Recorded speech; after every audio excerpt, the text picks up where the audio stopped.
Assalamualaikum warahmatullahi wabarakatuh. Bismillahirrahmanirrahim. Alhamdulillah, alhamdulillah, alhamdulillah. Kita beranjak ke bab yang selanjutnya, yaitu bab yang ketujuh tentang penjelasan logis mukjizat para nabi dan karomah para arif billah. Kita sudah membahas skema penciptaan dari penjelasan tentang Tuhan sampai pada Nur Muhammad yang kita kaitkan dengan kenyataan diri kita sendiri. Mengenai kitanya di sini akan lebih mantap jika penulis tunjukkan kepada sejarah orang-orang yang sukses di jalan Allah, baik yang tercantum dalam Al-Quranul Karim, hadis, atsar para sahabat radhiyallahu an, maupun riwayat para arif billah yang dikenal umat. Ini setidaknya juga membuktikan bahwa benarlah Islam itu berisi ilmu, amal, mu'anayah, teori, praktik, hasil. Benarlah Islam itu fitrah manusia. Benarlah Islam itu rahmatan lil alamin. Benarlah bahwa memahami dan mengamalkan tauhid sebagai landasan bersyariat itu hukumnya wajib prioritas fardu ain. Ini juga untuk menjelaskan bahwa pemahaman tentang Nur Ilahi dan Nur Muhammad yang menurut sebagian ulama sebagai pahaman yang batil, tidak sahih, bahkan sesat, itu tidak benar adanya, karena pemahaman ini ada buktinya. Pembuktiannya pula bisa dirasakan oleh diri kita masing-masing, karena pada diri setiap Bani Adam itu sudah sedia ada Nur Muhammad dan Nur Ilahi yang dimaksud. Nanti kita bahas praktek pembuktiannya di akhir buku ini, insya Allah. Bismillah. Ilmu tahan api Nabi Ibrahim alaihi salam. Kaum Yahudi, Nasrani, dan Muslim mengetahui riwayat ini dalam kitab suci. Nabi Ibrahim alaihissalam diputuskan Raja Namrud Nebukadnezar II untuk dieksekusi mati dengan dibakar hidup-hidup. Dalam beberapa sumber terpisah diriwayatkan bahwa para malaikat, bahkan Jibril alaihissalam, menawarkan bantuan, tetapi Nabi Ibrahim alaihissalam menolak. Beliau berkata, "Aku tidak memerlukan pertolonganmu, cukuplah bagiku Allah mengetahui keadaanku." Kemudian sejarah mencatat Nabi Ibrahim alaihissalam tidak terbakar sama sekali, padahal beliau tidak memanjatkan doa sama sekali selain ucapan yang senada dengan perkataan hasbunallah wa ni'mal wakil di atas. Mengapa bisa seperti itu? Nabi Ibrahim alaihissalam dikaruniai Allah keyakinan yang jazam akan Tuhan. Tiada keraguan sejarah pun karunia ini turun ketika pikiran Nabi Ibrahim alaihissalam buntu setelah menyadari bahwa matahari, bulan, dan bintang itu bukan Tuhan. Ketika pikiran beliau buntu, itulah beliau sampai pada tahap keluh lidah, tidak bisa berpikir-pikir lagi, tidak bisa merasa-rasa lagi, diam hakiki. Firman yang menyatakan Tuhan itu tidak sama dengan segala sesuatu. Quran Surat Asy-Syura ayat 11. Sebelum turun, tetapi Nabi Ibrahim alaihissalam sudah mempraktikannya. Inilah salah satu sebab dijulukinya Nabi Ibrahim alaihissalam sebagai Bapak Tauhid. Sebenarnya Nabi Ibrahim alaihissalam bukan tidak memanjatkan doa. Beliau memanjatkan doa, tetapi yang beliau panjatkan itu ialah doa diam. Istilah doa diam Ibrahim ini penulis dapat dari pembimbing tauhid Kiai Haji Undang Syirat Mengapa doa diam ini yang justru mustajab dikabulkan Allah? Ingat lagi hadis, Kif ya Muhammad, ana rabbaka usalli. Diam yang diamalkan oleh Nabi Ibrahim alaihissalam ketika itu bukan diam biasa, melainkan diam dengan kepahaman akan apa? Kepahaman bahwa kosong maha ruang ini ialah nur ilahi yang meliputi diri kita zahir dan batin. Memang kita tidak tahu apakah Nabi Ibrahim alaihissalam sudah dipahamkan Allah mengenai tubuh kosong maha ruang ini sebagai nur ilahi atau belum. Yang kita tahu, rahasia mengenai tubuh kosong maha ruang baru Allah buka pada era kenabian terakhir, hanya tercantum di Quran, tidak pada kitab-kitab sebelumnya. Dari kitabullah terakhir ini kita bisa menganalisis mukjizat ini dari sisi hakiki yang juga logis pada kenyataan di depan mata. Meski demikian, tidak menutup kemungkinan bahwa Allah telah langsung mewahyukan bahwa kosong maha ruang itu nurnya melalui qalb terdalam hati Rabbani Nabi Ibrahim alaihissalam sendiri. Ingat kalimat dia memberi petunjuk kepada siapa yang dikehendakinya. Itu bertebaran di banyak ayat dalam Al-Quran. Jadi keyakinan akan Tuhan yang jazam itu bukan dengan diyakinkan dalam hati. Jadi doa diam itu bukan diam pasrah tanpa usaha. Inilah amal kaum kawas ul kawas, kaum arif billah kekasih Allah. Semoga Allah karuniakan juga atas kita tergolong sebagai kaum arif billah. Amin ya Rabb. Dengan diam hakiki ini zahir batin Nabi Ibrahim alaihissalam menjadi sama atau identik, atau yang lebih tepat lagi esa dengan nur ilahi. Meskipun secara syariat jasad beliau masih berupa daging dan tulang, tetapi hakikatnya sudah sama dengan kosong maha ruang alias nur ilahi. Mustahil bisa terbakar dimakan api. Allahu Akbar. Kullu syai'in halikun illa wajhah. Tiap-tiap sesuatu pasti binasa kecuali wajah Allah. Quran Surat Al-Qasas, Quran 28 ayat 88. Fakta sejarah hakiki ini bisa dijadikan dasar untuk membuktikan sahih tidaknya ilmu kebal di luar sana. Jika Anda menemukan orang yang petantang petenteng dengan ilmu kebalnya, minta saja dengan sopan agar orang itu mau menguji ilmu kebalnya dengan cara membakar diri. Bismillah, tidak ada ilmu kebal yang bisa lolos dari tantangan hakiki ini, meskipun ilmu kebatinan wal kebatilan itu diklaim sebagai ilmu Islami. Lihat gambar. Begini logika jasad tidak termakan api.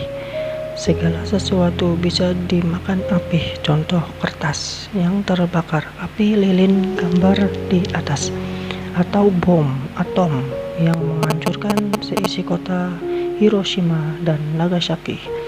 Segala sesuatu bisa dilalap api karena antara api dan benda yang dibakarnya saling bersentuhan. Adanya persentuhan itu tanda bercerai. Tidak esa antara api dan benda yang dibakarnya. Tetapi api tidak bisa membakar kosong maha ruang yang merupakan perwujudan nur ilahi ini. Bahkan pernah dibom atom sekalipun, kosong maha ruang ini tidak lecet sedikit pun. Api tidak bisa membakar kosong karena api tidak bersentuh dengan kosong.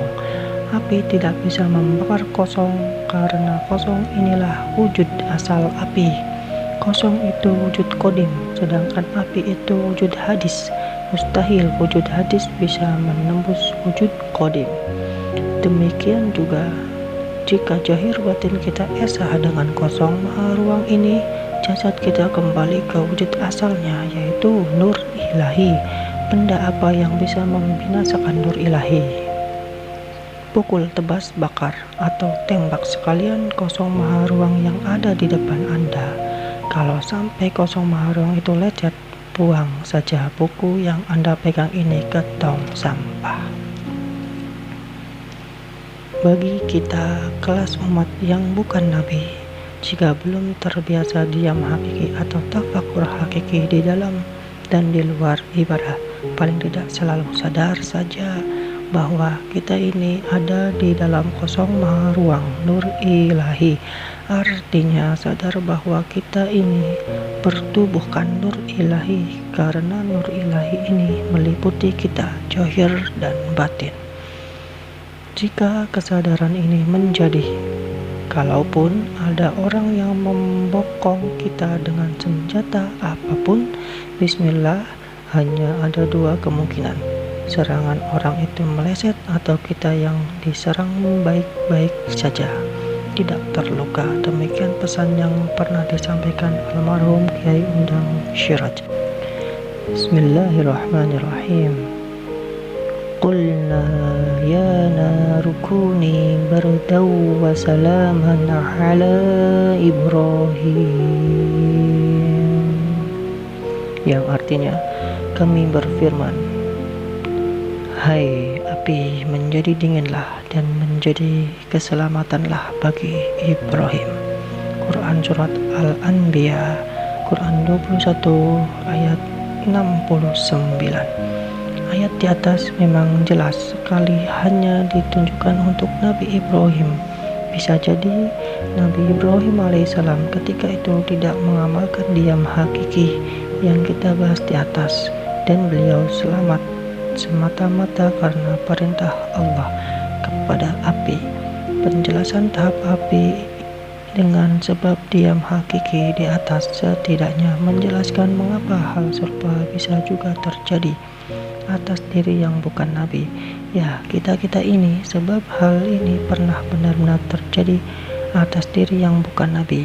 Bedanya, yang terjadi atas diri nabi disebut mukjizat, sedangkan yang terjadi atas diri umat disebut karomah. Ilmu firasat Nabi Khidir alaihi salam. Petunjuk mengenai hal-hal yang akan terjadi ialah salah satu karunia Allah atas diri hamba-hamba yang dikehendakinya. Artinya, bukan diri hamba itu yang mengetahui masa depan, melainkan diri hamba itu diberitahu Allah melalui sir hati atau relung hati terdalam yang bersih dari najis-najis batin. Artinya, melalui hati yang bersih dari segala kesyirikan, hanya hati yang suci dari segala sesuatulah yang layak dan diperkenankan mendapat petunjuk dari yang maha suci. Bismillahirrahmanirrahim. Qul la ya'lamu man fis samawati wal ardil ghaiba illallah wa ma yash'uruna ayyana yub'atsun, yang artinya, katakanlah, tidak ada seorang pun di langit dan di bumi yang mengetahui perkara yang gaib kecuali Allah, dan mereka tidak mengetahui bila mereka akan dibangkitkan. Quran Surat An-Nam, Quran 27 ayat 65. Bismillahirrahmanirrahim. Alimul ghaibi fala yudhiru ala ghaibihi ahada illa man irtada min rasulin fa innahu yasluku min bayni yadayhi wa min khalqihi rasada, yang artinya, Dia adalah Tuhan yang mengetahui yang gaib, maka Dia tidak memperlihatkan kepada seorang pun tentang yang gaib itu kecuali kepada Rasul yang diridhoinya. Maka sesungguhnya Dia mengadakan penjaga-penjaga malaikat di muka dan di belakangnya. Quran Surat Al-Jin, Quran 72 ayat 26 sampai 27. Bismillahirrahmanirrahim. Qul la aqulu lakum indi khaza'inullahi wa la a'lamul ghaiba wa la aqulu lakum inni malak in attabi'u illa ma yuha ilayya. Qul hal yastawil a'ma wal basir afala tatafakkarun. Yang artinya, katakanlah, aku tidak mengatakan kepadamu bahwa perbendaharaan Allah ada padaku, dan tidak pula aku mengetahui yang gaib, dan tidak pula aku mengatakan kepadamu bahwa aku seorang malaikat. Aku tidak mengikuti kecuali apa yang diwahyukan kepadaku. Katakanlah, apakah sama orang yang buta dengan orang yang melihat? Maka apakah kamu tidak memikirkannya? Quran Surat Al-An'am, Quran 6 ayat 50. Sudah banyak orang yang terkenal di dunia karena ramalannya jitu, tetapi terbukti mereka itu bukan pengamal risalah tauhid dari para nabi dan rasul. Tinggalkanlah orang-orang sedemikian karena mereka mendapat informasinya dari setan. Salah satu ciri pengetahuan dari setan ialah memerlukan ritual tertentu atau didapat dalam kondisi tidak sadar, trance. Itulah sebabnya karunia Allah yang satu ini di kalangan tauhid hakiki disebut ilmu firasat, bukan ilmu terawang yang didapat dengan cara nujumnya orang-orang kebatinan. Mohon berhati-hati juga dengan orang-orang yang mengaku dirinya sudah khasyaf. Orang-orang yang semacam ini berserakan di media sosial dan di situs-situs kebatinan berkedok Islam. Khasyaf ialah karunia Allah berupa tersingkapnya hijab tabir antara kita dan Allah, dan atau tersingkapnya hijab tabir kita dari hal-hal tersembunyi gaib, baik berupa pandangan, pendengaran maupun perasaan yang terjadi atas hamba-hamba yang dikehendakinya. Adapun ilmu firasat yang sahih itu tercatat dalam Quran Surah Al-Kahfi, khususnya riwayat pertemuan Nabi Khidir alaihissalam dan Nabi Musa alaihissalam. Dalam Quran memang tidak dijelaskan bagaimana Nabi Khidir dapat mengetahui hal-hal yang belum terjadi. Disinilah sabda sabar Rasulullah SAW berperan sebagai sumber yang memperjelas isi Quran yang berbunyi, takutilah firasat orang mukmin karena sesungguhnya dia memandang dengan nur ilahi. Hadis riwayat Tirmizi. Frasa bin nur ilahi jelas sekali disebutkan dalam hadis sebagai sumber informasi melalui hati berupa firasat. Dalam tauhid hakiki, pandangan mata hati ini disebut khasyaf Rabbani atau karunia memahami bahasa cahaya sebagaimana terjadi atas diri Nabi Khidir alaihissalam. Jadi segala informasi ini didapat melalui pandangan mata hati, bukan dengan pandangan bola mata maupun pandangan mata batin. Pandangan bola mata masih bisa tertipu, misalnya hanya dengan permainan bentuk dan warna dalam suatu gambar.